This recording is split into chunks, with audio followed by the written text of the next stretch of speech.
नमस्कार प्रिय भक्तों, आप सभी का दिन शुभ और मंगलमय हो। आज आप सुनिए चटपट माता की कथा।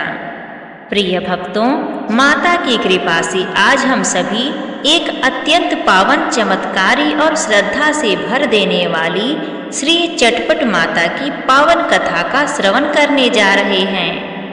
ऐसी मान्यता है कि जो भी भक्त सच्चे मन से, पूर्ण विश्वास और भक्ति भाव से इस कथा को सुनता या सुनाता है, उसके जीवन के दुख दर्द दूर होते हैं, बिछड़े हुए अपने मिलते हैं, घर में सुख समृद्धि आती है और माता की असीम कृपा बनी रहती है। इसलिए आप सभी हाथ जोड़कर माता का स्मरण करें, मन को शांत करें और पूरी श्रद्धा से कथा का श्रवण करें। कथा के बीच में इधर उधर की बात न करें, क्योंकि जहाँ श्रद्धा होती है वहीं माता का आशीर्वाद बरसता है। प्रेम से बोलिए जय चटपटा माता।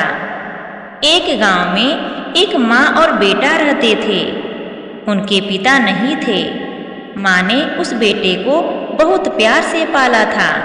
धीरे धीरे जब बेटा बड़ा हुआ तो वह माँ से जिद करने लगा कि माँ, अब मैं बाहर कमाने के लिए जाऊंगा, क्योंकि अब हमारी उम्र के सभी लड़के बाहर जा रहे हैं कमाने के लिए। मैं अब अकेले हो जाऊंगा, इसलिए मैं भी कमाने के लिए जाऊंगा।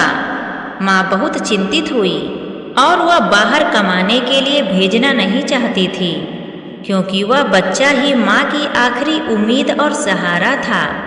माँ को डर था कहीं यह बाहर गया और जाकर हमें भूल न जाए।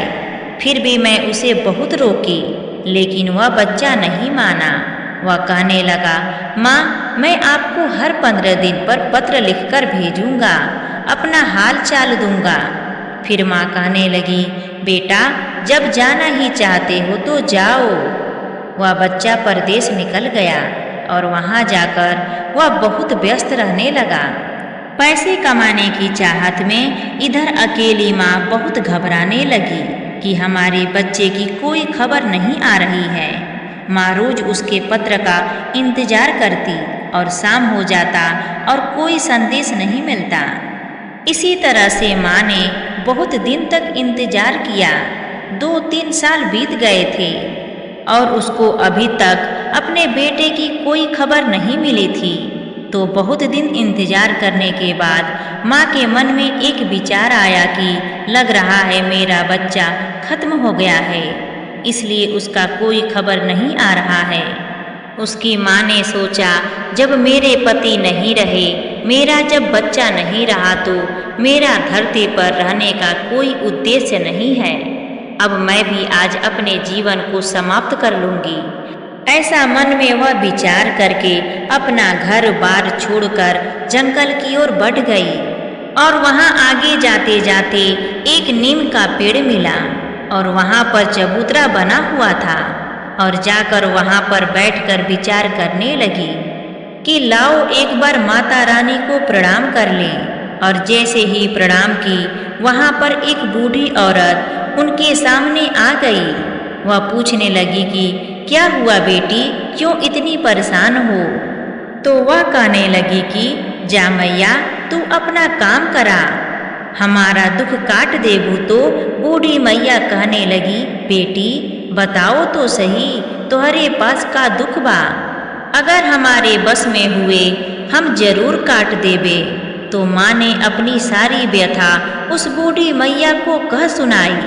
बूढ़ी मैया ने उनके आंसू पोंछे और कही, बेटी, जो हम एक बात बतावत हई वैसे करो। कही, हाँ मैया बतावा, हम बिल्कुल वैसे करो। तो बूढ़ी माँ बताया कि बेटी, जा आज के चौथे दिन तुहाय बेटा आए और खूब धन दौलत लेकर आए। वह धन दौलत तू पहले घर में न ले जाओ, पहले तो चटपट मैया के पूजा करो, तब उस सामान के अंदर लेकर जाओ। तब वह औरत बहुत खुश होकर घर वापस चली आई और अब उसके मन में मानो विश्वास हो गया था कि अब आज के चौथे दिन मेरा बेटा आएगा।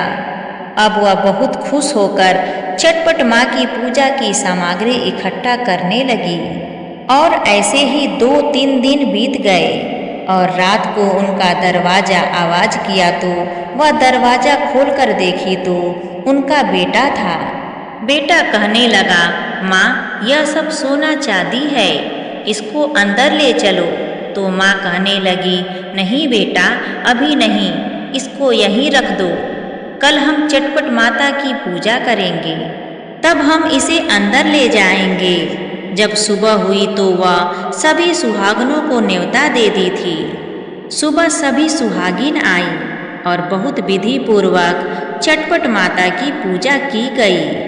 चटपट माँ की कहानी कही गई और फिर अंत में चटपट माँ की आरती और उसके साथ साथ चटपट माँ की फेरी गीत हुआ। इस तरह से चटपट माता की पूजा संपन्न हुई। फिर वह सभी सुहागिनों को विधि पूर्वक सेवा की और उन सभी को प्रेम पूर्वक विदा किया। तब चटपट माता प्रसन्न होकर उस औरत को सुहाग और उसकी गोद भरे रहने का आशीर्वाद दिया।